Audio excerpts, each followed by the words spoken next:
আমরা দেখতে দেখতে আরেকটা স্বাধীনতা দিবসের মুখোমুখি এসে দাঁড়িয়েছি। এই স্বাধীনতা দিবসের আমরা আহ, সমস্ত শহীদদের স্মৃতি তর্পণ করি যারা আমাদের দেশের জন্য প্রাণ দিয়েছেন।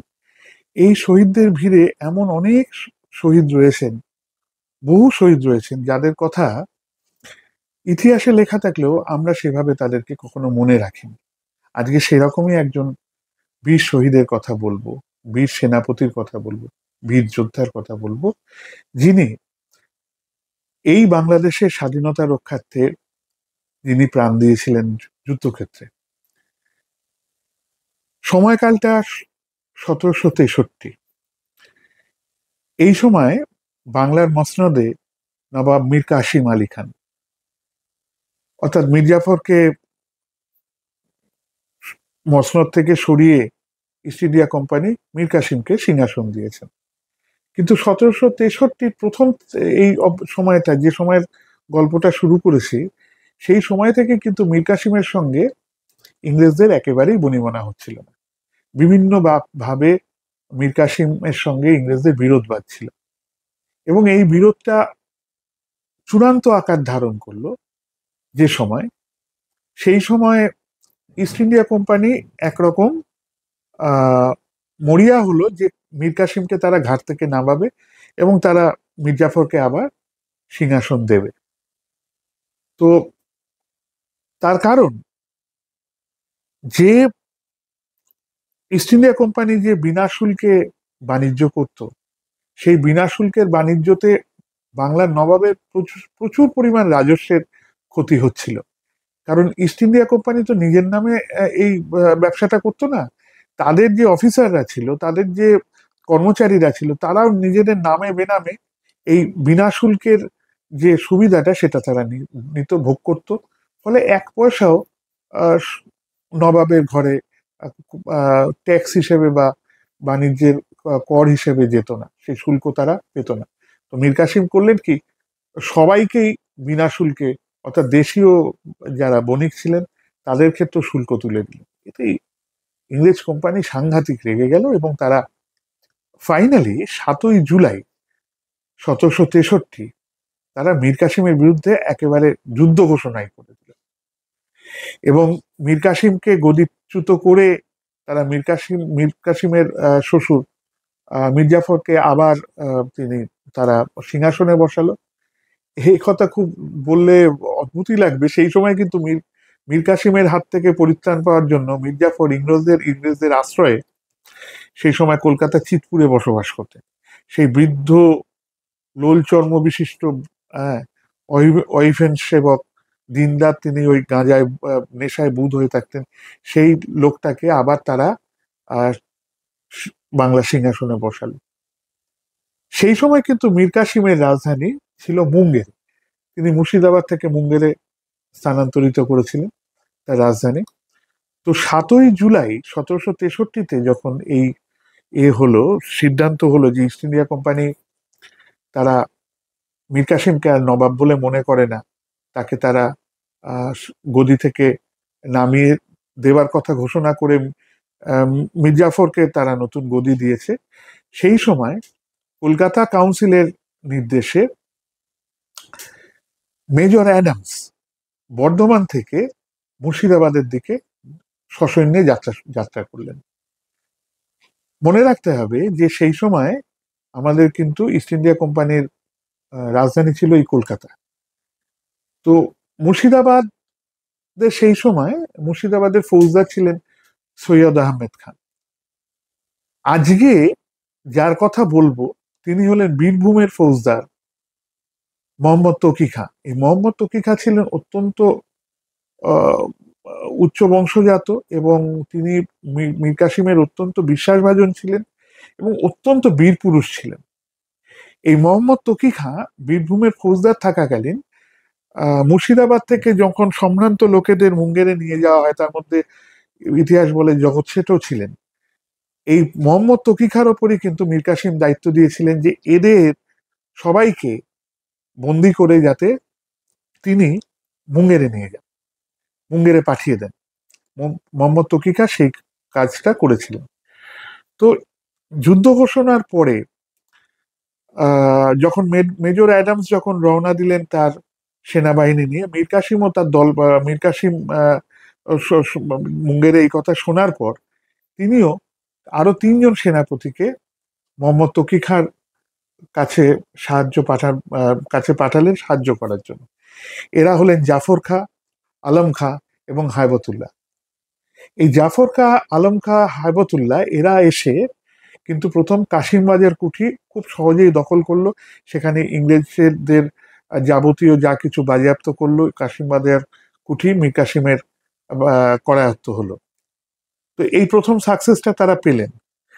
এদিকে তকি খাঁ অর্থাৎ মোহাম্মদ তকি খাঁ, তাকে যে সাহায্য পাঠানো হয়েছিল এবং মুর্শিদাবাদের ফৌজদার সৈয়দ আহমেদকে মীর কাসিম জানিয়েছিলেন যে যাতে তকি খাঁকে সর্বতোভাবে তাকে সাহায্য করা হয়, সেই সাহায্যের ব্যাপারেও কিন্তু তিনি এবং এই 3 সেনাপতি যাদেরকে তিনি পাঠিয়েছিলেন, এদেরকে সবাইকেই কিন্তু বলাই ছিল যে তারা যেন মোহাম্মদ তকি খাঁকে সর্বতোভাবে সাহায্য করে। তো 17ই জুলাই 1763 অগ্রদ্বীপ নামক জায়গায় মীর জাফর তার পুরনো সমস্ত লোকজন এবং সেনাবাহিনী নিয়ে মেজর অ্যাডামসের সঙ্গে যোগ দিলেন এবং 19শে জুলাই 1763-তে কাটোয়া এই যুদ্ধে ভাগীরথীর পূর্ব পারে সেনা সন্নিবেশ করলেন বীরভূমের ফৌজদার মোহাম্মদ তকি খাঁ। এবং সেদিন সকালবেলা আহ এই যে 3 সেনাপতির কথা বললাম, জাফর খাঁ, আলম খাঁ এবং হায়বতুল্লাহ, এরা কিন্তু একটা ছোট লড়াই এর আগে অজয়ের তীরে লড়ে এসছেন। সেই অজয়ের তীরে লড়েছিলেন ক্যাপ্টেন গ্লেন, ইস্ট ইন্ডিয়া কোম্পানির আরেক সেনাপতি, যিনি সমস্ত রসদ নিয়ে আসছিলেন। তাদেরকে বাধা দেওয়ার, তাকে সেই রসদ লুট করার জন্য মীর কাসিমের এই সেনাপতি হায়বতুল্লাহ তিনি কিন্তু একটা জোর ঝটকা দেওয়ার চেষ্টা করেন ইস্ট ইন্ডিয়া কোম্পানির এই বাহিনীকে। কিন্তু 4 ঘন্টা যুদ্ধের পরে অজয় নদের তীরে তারা কিন্তু পর্যুদস্ত হন, পরাজিত হন এবং নবাবী বাহিনী পিছিয়ে আসে এবং এই বাহিনী পরবর্তীকালে মোহাম্মদ তকি খাঁর সঙ্গে মিট করে। তো মোহাম্মদ তকি খাঁ যেখানে সেনা সন্নিবেশ করেছিলেন, তো মোহাম্মদ তকি খাঁ কিন্তু এই হেরে যাওয়া সেনাবাহিনীকে নিজের সেনাবাহিনীর সঙ্গে মিশতে দিলেন না। কারণ তার মনে হয়েছিল যে এই হেরে যাওয়া সেনাবাহিনীর যে নেতিবাচক প্রভাব তার সৈন্যদলের ওপর পড়তে পারে। তিনি তার নিজের সুদক্ষ অশ্বারোহী সৈন্যদল এবং তার গোলন্দাজ বাহিনী নিয়ে কিন্তু 19শে জুলাই সকালবেলায় কাটোয়ার এই রণাঙ্গনে ঝাঁপিয়ে পড়লেন মেজর অ্যাডামসের ওপরে। এবং একটা সময় মেজর অ্যাডামস অবস্থা অত্যন্ত শোচনীয় হয়ে দাঁড়ালো। এই আক্রমণের এত তীব্রতা ছিল, সেই তীব্রতায় গোলার আঘাতে তকি খাঁর প্রথম অশ্ব যে যাতে চড়ে তিনি যুদ্ধ করছিলেন সেটি পঞ্চত্বপ্রাপ্ত হলো এবং তার পায়েও একটা বেশ জোরালো আঘাত লাগলো। কিন্তু তাতেও তিনি কিন্তু দমলেন না। তিনি দ্বিতীয় অশ্ব গ্রহণ করলেন এবং দ্বিতীয় অশ্ব গ্রহণ করে সবেগে ঝাঁপিয়ে পড়লেন এই ইস্ট ইন্ডিয়া কোম্পানির সৈন্যদের ওপর। সেই সময় আরেকটা গুলি তার কাঁধ ভেদ করে চলে যায়, কিন্তু তাতেও তাকে দমানো গেল না। তিনি সেই কাঁধেতে একটা চাদরকে শক্ত করে বেঁধে তিনি আবার আরেকটি অশ্ব গ্রহণ করে আবার নতুন করে যুদ্ধ শুরু করলেন। এবং তিনি মনে করেছিলেন একটা সময় যে তিনি যে ফাইনাল চার্জে যাচ্ছেন, ক্যাভেলরি চার্জে যাচ্ছেন, যে অশ্বারোহী বাহিনী এবার যে চার্জটা করবে সেটাতে তিনি যুদ্ধ সমাপ্ত করে দিতে পারবেন। এতটাই তিনি অকুতভয় ছিলেন এবং এতটাই নিশ্চিত ছিলেন এই ব্যাপারে। তো এই সময় একটা কাটোয়ার যে প্রান্তে ইস্ট ইন্ডিয়া কোম্পানির সৈন্য অ্যাডামস সন্নিবেশ করেছিলেন তার সামনে একটা নালা ছিল। সেই নালার নিচের দিকে গুপ্তভাবে প্রচুর ইংরেজ সৈন্যকে অ্যাডামস লুকিয়ে রেখেছিলেন। তো যেই মাত্র তকি খাঁ, মোহাম্মদ তকি খাঁ সবেগে সমস্ত অশ্বারোহী দল নিয়ে সেদিকে ঝাঁপিয়ে পড়লেন, সেই নালা থেকে উঠে সেই লুকিয়ে থাকা ইংরেজ সেনাবাহিনী জোর গোলাবর্ষণ শুরু করলো এই মোহাম্মদ তকি খাঁর ওপরে। মোহাম্মদ তকি খাঁর বহু সৈন্য এতে নষ্ট হলো, এবং সব থেকে দুঃখের বিষয়, একটি গুলি তার মাথার মধ্য দিয়ে প্রবেশ করে বেরিয়ে গেল। মোহাম্মদ তকি খাঁর সেখানেই মৃত্যু হয়। অর্থাৎ এই যুদ্ধ তার জেতা হলো না, মোহাম্মদ তকি খাঁর রক্তে সেদিন কাটোয়ার মাটি ভিজলো, যুদ্ধক্ষেত্রের মাটি ভিজলো।